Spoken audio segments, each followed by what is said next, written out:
Alright, hello everyone, it's Team Rocket Draws here with another rose drawing tutorial, and for this video guys, we're going to be drawing number 7. So as you guys can see on screen, this is how it ends up looking like. So if you guys want to learn how to draw it, then let's get started. I'm also going to put up a reference right now on screen, that way it's easier for you guys to draw, and at the same time you guys get all your details. Just keep in mind guys that we are going to start off by doing a sketch, and then from there on you guys are going to do your final drawing. So remember to do your lines light, and remember to pause the video at your own pace. Alright, so first of all, we're gonna start by doing this shape right here guys, and this is gonna be the size of the actual rose, so just keep that in mind. Now we're gonna do the stem, and I start by doing the bottom line first, add the little curve, and just remember that it doesn't have to look 100% like the reference or mine.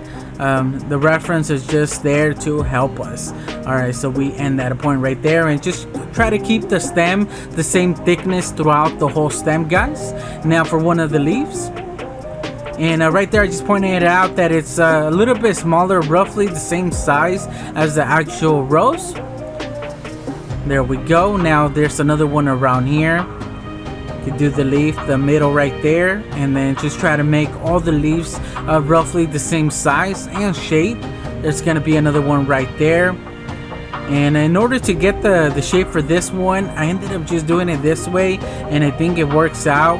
We could just erase that line right there going through it, and it just works out. So another thing is just do the actual stem, like the little stem on the actual leaf. Alright guys, so now for the petals right here, we're going to start by doing that line, and we're going to do this other one, and then we're just going to meet it right there in the corner. There we go.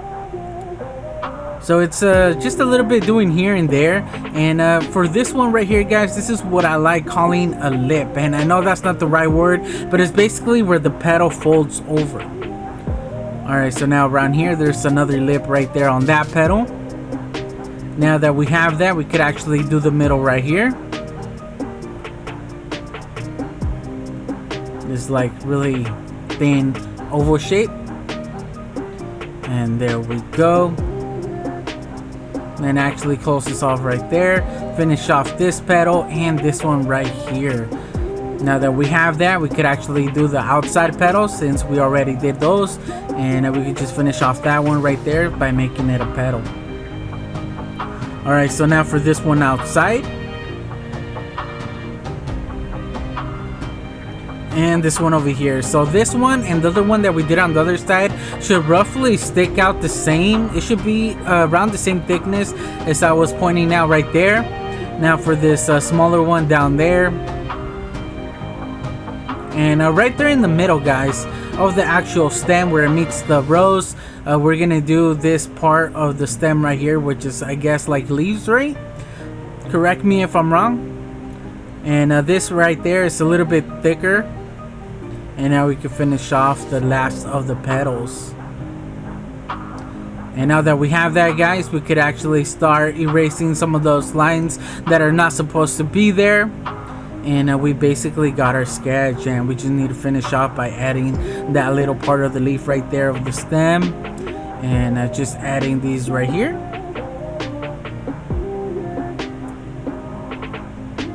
And now for the actual leaves guys, there's a way that I like doing it, as you guys see me doing here. On the last one, number 6, I did it differently. So for this one I decided to do it just to change it up a little bit. Instead of making it into points, I rounded off the edges. So just doing it the same on either side, and I'm trying to get all of them the same thickness. And then obviously right there, since that one curves, it doesn't match up the same on the other side. So this is a way that you guys could do it right here, just simplifying it on this petal, and then just round off the edges right there.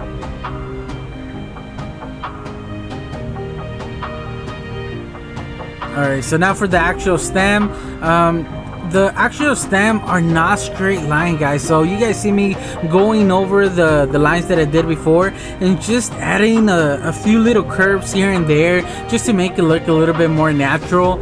You guys can leave it straight, because now that I'm looking at the reference, it actually has it fairly straight, but it's up to you guys. Like I said, everybody's gonna do their drawing different. Even though there's like 1,000 of you guys drawing this, following the same tutorial, not everybody's drawing is gonna come out the same. So I just want you guys to keep that in mind. So if there's any changes to your sketch that you guys want to do just to improve yours, then go ahead.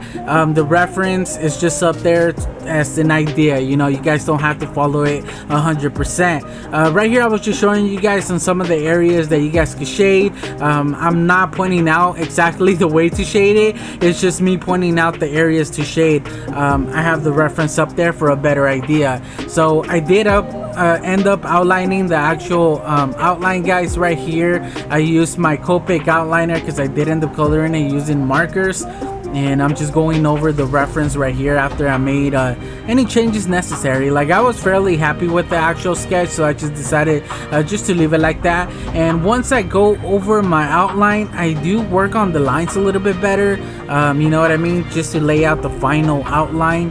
And overall, guys, I think it came out pretty good. And I do go back once I erase the actual pencil. If you guys are gonna do this, remember to let your ink dry, because if you try erasing it when it's still wet, guys, you guys are gonna smudge the ink all over your drawing. So something new that I'm trying is where I'm making some of these areas a little bit more thicker, and I think it enhances the actual outline a little bit more. And the way that I'm doing this, like I said, I'm a noob at this, guys. This is like literally the second time I do this to an outline, is that on every little corner where two lines meet and it makes a corner, I make it a little bit thicker. And if you guys see in some of the areas that two lines connect, and I think overall, guys, it really works out. So this is something that I recently learned. I know this was always something that I knew about, but I was never able to fully understand and make it work. And after watching a video on YouTube, I came across a random video where they do this, where they basically tell you the basics. Wherever two lines meet and add a point, just make a little, you know, make it thicker right there. And I tried it on number 6 for the first time without even practicing. I was like, you know what, let me just go for it, and I did it, and I think it came out pretty decent. This one, you guys are able to see it a little bit better, so it just worked out overall. You guys can probably see it a little bit better on the actual leaves. And yeah, so I did go over, or I did end up coloring it using my Copic markers. I used a regular red and a green. And once I did that, I went over it with some colored pencils. Right here, you guys see me using like a darker red, like a red brown almost. And then right now I'm using a yellow, a really light yellow for like some of the highlights. And then I'm using complementary colors, and the complementary color for red is actually green. So for the shadows of the rose, I'm using the actual green that I'm using for the stem right now. And I'm talking about the color pencils, not the markers, guys, just so you guys can know. And I think it really works out. It just complements the, I don't know, it's a soft shading. It's not like just harsh, because if you guys have seen my other videos, my other tutorials, I've done mostly Pokemon tutorials. So if you guys have any kids or you guys into Pokemon, make sure to go check them out. That's mainly my channel, what it's about. But I would always use a black color pencil in order to add the shading, and I really like darker drawings. For some reason, it just, I don't know, they make it look a little bit better in my opinion. And I did something new, like I mentioned before with the inking. I did the same thing on rose number 6, where I used complementary colors for the shading, and it worked out. So I decided to do it on this one as well. So for the green, I used the darker green, like I mentioned, just like the red, and then I used the complementary color of green, which is red, right? It's the opposite. So to do the shadows, the darker shadows. So you guys could probably see where I went over on the outside of the outline with the red. For example, at the bottom of the stem, you guys will be able to see a little bit of the red that I kind of went over the line, and yeah, to add the actual shading. So overall, guys, I think it came out pretty good. So let me know in the comment section below how yours turned out. if you guys are interested in other rose drawing tutorials. There's a link in the description to my rose drawing playlist. If you guys are into Pokemon, make sure to check out my channel. But yeah guys, so let me know how yours turned out. Don't forget to leave a like guys, and to subscribe for more videos, and I guess I'll just catch you guys on the next one. Team Rocket Draws out.